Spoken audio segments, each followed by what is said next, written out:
एक जंगल में एक शेर रहता था। गीदड़ उसका सेवक था। जोड़ी अच्छी थी। शेरों के समाज में तो उस शेर की कोई इज्जत नहीं थी, क्योंकि वह जवानी में सभी दूसरे शेरों से युद्ध हार चुका था, इसलिए वह अलग थलग रहता था। उसे गीदड़ जैसे चमचे की सख्त जरूरत थी, जो 24 घंटे उसकी चमचागिरी करता रहे। गीदड़ को बस खाने का जुगाड़ चाहिए था। पेट भर जाने पर गीदड़ उस शेर की वीरता के ऐसे गुण गाता कि शेर का सीना फूलकर दुगना चौड़ा हो जाता। एक दिन शेर ने एक बिगदैल जंगली सांड का शिकार करने का साहस कर डाला। सांड बहुत शक्तिशाली था। उसने लात मारकर शेर को दूर फेंक दिया। जब वह उठने को हुआ तो सांड ने फांफा करते हुए शेर को सींगों से एक पेड़ के साथ रगड़ दिया। किसी तरह शेर जान बचाकर भागा। शेर सींगों की मार से काफी जख्मी हो गया था।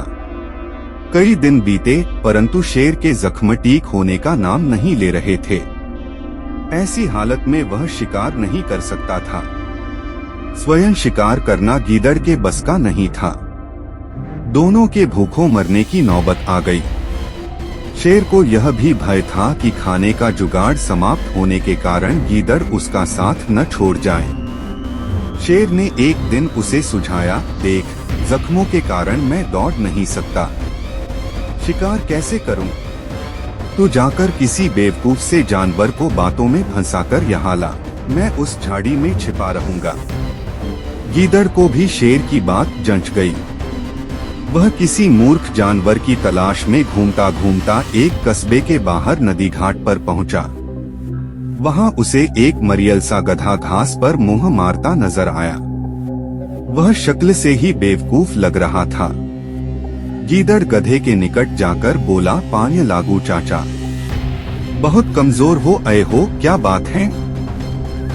गधे ने अपना दुखड़ा रोया, क्या बताऊं भाई, जिस धोबी का मैं गधा हूँ वह बहुत क्रूर है। दिन भर ढुलाई करवाता है और चारा कुछ देता नहीं। गीदड़ ने उसे न्योता दिया, चाचा मेरे साथ जंगल चलो न, वहाँ बहुत हरी हरी घास है। खूब चरना, तुम्हारी सेहत बन जाएगी। गधे ने कान फड़फड़ाए, राम राम, मैं जंगल में कैसे रहूंगा? जंगली जानवर मुझे खा जाएंगे। चाचा तुम्हें शायद पता नहीं कि जंगल में एक बगुला भगत जी का सत्संग हुआ था। उसके बाद सारे जानवर शाकाहारी बन गए हैं।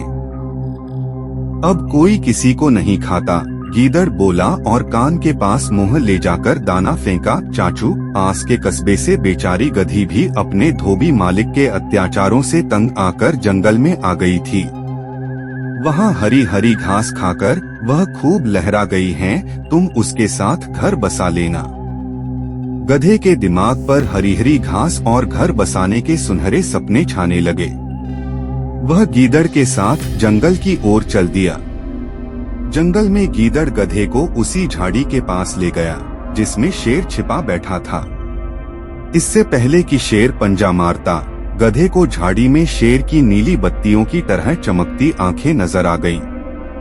वह डरकर उछला, गधा भागा और भागता ही गया। शेर बुझे स्वर में गीदड़ से बोला, भाई इस बार मैं तैयार नहीं था। तुम उसे दोबारा लाओ, इस बार गलती नहीं होगी। गीदड़ दोबारा उस गधे की तलाश में कस्बे में पहुंचा। उसे देखते ही बोला, चाचा तुमने तो मेरी नाक कटवा दी। तुम अपनी दुल्हन से डरकर भाग गए। उस झाड़ी में मुझे दो चमकती आंखें दिखाई दी थी, जैसे शेर की होती हैं। मैं भागता न तो क्या करता, गधे ने शिकायत की।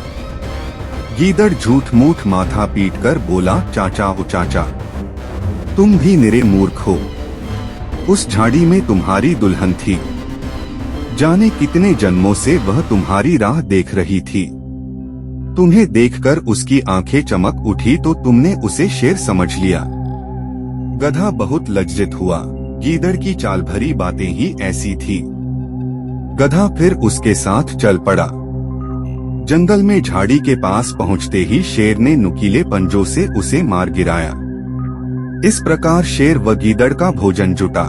सीखा दूसरों की चिकनी चुपड़ी बातों में आने की मूर्खता कभी नहीं करनी चाहिए।